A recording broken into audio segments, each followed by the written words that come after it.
Oh, hello. I'm comedian slash life counselor Gregory Hardy. I'm a professor of sports psychology, and we're here today to talk about the hyper-competitive nature of sports. And we want to go for the top, but it can cause stress. And we want to find ways to make you more comfortable with your life journey and to manage expectations. So today, we'll be answering your questions. As a special bonus, if we use your question on the air today, you will get a pair of tickets to the Hootie and the Blowfish reunion tour concert coming soon to Colonial Life Arena here in Columbia, South Carolina. You will have to go to the concert.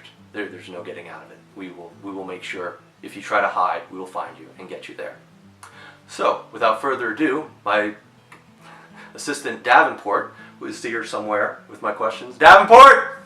Oh, thank you, Davenport. It's about time. So here we go. Our first question is from Marty Wahlberger of Aiken, South Carolina. And he writes, "My friend says the number one rule of thumb on Tinder is to never swipe right on women who have a profile picture with a horse. Unfortunately, here in Aiken, we're in the heart of horse country, and virtually every woman has a picture of her riding a horse. So is my friend's rule more of a guideline than a rule?" Marty, your friend is insane and an idiot. A woman who has a horse has money. You just can't get a horse. You don't walk into the forest and get a horse. So these are rich women, women of means. You sound like someone who isn't even employed. So I think that's going to be your number one thing. Go for the women with horses. So congratulations. Enjoy your tickets to the Hootie and the Blowfish concert. However, do not ride your horses to the concert. There is no horse parking outside Colonial Life Arena at this time, even for the Hootie and the Blowfish concert. Carl Weathersby in Pensacola, Montana writes, "Every time I go to an Atlanta Braves game, I think the boiled peanuts are giving me diarrhea. Professor, why is that the best part of the whole experience for me?" Well, first of all, that's disgusting. But you are not alone. You are hitting on something very important. I understand since they moved into the new stadium, diarrhea incidents have shot up 4,692%. So, matter of fact, there are rumors that they may have to move back to the old stadium for next year. So you may want to consult your season tickets. Another horse question. Davenport, how many horse questions are we getting? This isn't the horse show. "I understand the University of South Carolina has an equestrian team. How come the nickname for the team isn't the Horsecocks?" That is from Jesse Bilzerian of Portland, Maine. Jesse, I have no idea, but I think it violates the NCAA, who should be violated frequently. Harry Gilbert of Philadelphia, Pennsylvania writes, "Professor, why do people make fun of me for dyeing my pubes green?" And he emailed a photo of the green pubes. Harry, it's because you went with the wrong color green. You have a lime green going on down there, which looks radioactive, frankly. It should be a forest green, which is a more natural and thus soothing color for both yourself and your partners. James Schulzberg in Westchester, New York writes, "Which one is better, the Gamecocks or Clemson Tigers?" James, that's more of a question for our podcast. We have a Gamecocks versus Clemson Tigers podcast where we examine that question each week. And it's brought to you by Blue Apron. What? Thanks. Davenport is informing me that Blue Apron is no longer a sponsor for our Clemson versus South Carolina Gamecocks podcast, which isn't a terrible thing because I've about had it with them. They say they're going to deliver it Friday night, but it doesn't get there till Saturday morning. You got 3 different meals, but they're all ingredients in one box. You got to sort out which one's which. And I swear to God, the preparation time is a fraud and a ruse. That preparation time is written by the guy who wrote the recipe. So of course he knows how long it's going to take. You got to add on at least 10 to 20 minutes if you're not there figuring out where's the coriander or how much you have to slice the sweet potato. So frankly, just order out. You got to cook the food anyway. It's a terrible experience. Pablo Stevens of Little Rock, Arkansas writes, "Why do Americans hate soccer, and should I be offended by this?" Pablo,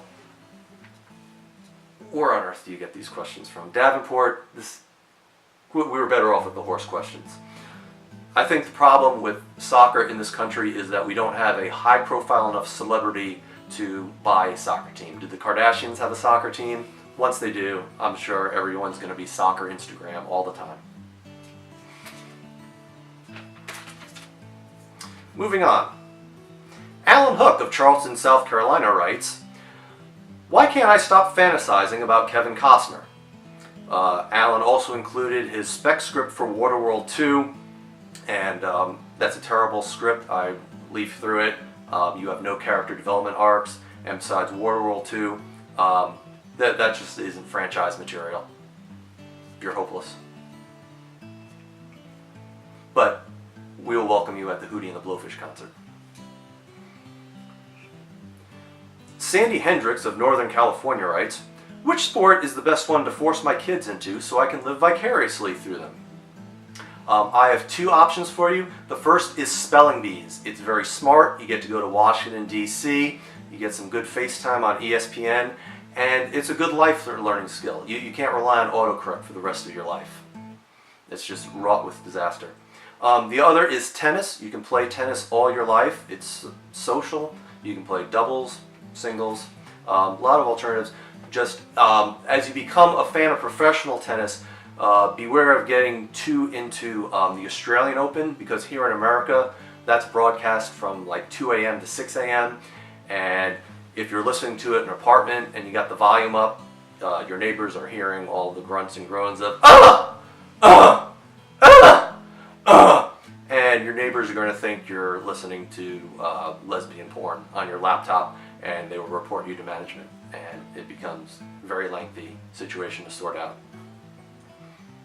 Gary Powers of Los Angeles, California writes, "I always cry at the end of Field of Dreams. Should I be questioning my sexuality?" Gary, there is no crying in baseball. That was covered in another better baseball movie, so go Google that. Davenport, that was a horrible question. Make sure these people get the worst of the Hootie and the Blowfish seats. Which, no offense, there's still going to be good seats, but just any collection of things that you have, some are going to be the worst, some are going to be the best, some are going to be the worst. You're going to get the worst tickets.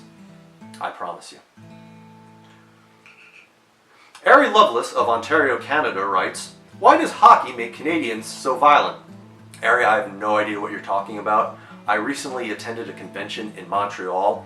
I went to a local pub to watch hockey, and I mentioned to a bartender that my favorite team is the Tampa Bay Lightning. He then reached under the bar and handed me a hockey puck, which had the NHL logo on one side, the Tampa Bay Lightning logo on the other side. If that's not hockey hospitality, I don't know what is. It was a very peaceful exchange. We're making things better throughout the world, and there was no violence involved whatsoever. He didn't hip check me or hit me with his hockey stick. So again, I don't know what your problem is. Besides, if you can't beat up a Canadian, I don't know what to tell you. You're hopeless, frankly. No better than Davenport. Jeffrey Peters of Dirt, Texas writes, "Every time I'm at a tailgate and watch people play cornhole, I start to get a funny feeling. Okay, I'll say it.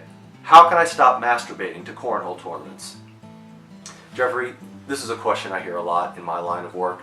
What I can urge you is, when you're holding the sacks, when you're playing cornhole yourself, the first thing that you can help delineate this and to mitigate it is stop fondling the sacks. I think that's a problem a lot of people get into, or at least in public.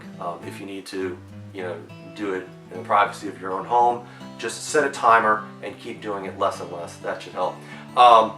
There's also a professional cornhole tour that they televise their events on ESPN that is not made up, though it should be. So maybe start watching more televised cornhole, and to get a handle on your urges, you don't want to become a cornhole groupie. Our final question of the day is from Robert Davenport of Davenport, is this someone you know? Is this a cousin? Is this your uncle? You're flouting the system to get Hootie and the Blowfish concerts. You're on thin ice, Davenport. Thin ice. Robert Davenport of Boulder, Colorado writes, I run a very successful sports academy and have had the option handed to me of opening a new sports academy in South Carolina. However, I want to make sure my Colorado lifestyle can transfer over to your coast. I know you don't have legalized recreational marijuana in South Carolina, but you at least have medical marijuana, right?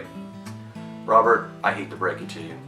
Not only do we not have medical marijuana in South Carolina barely has medicine.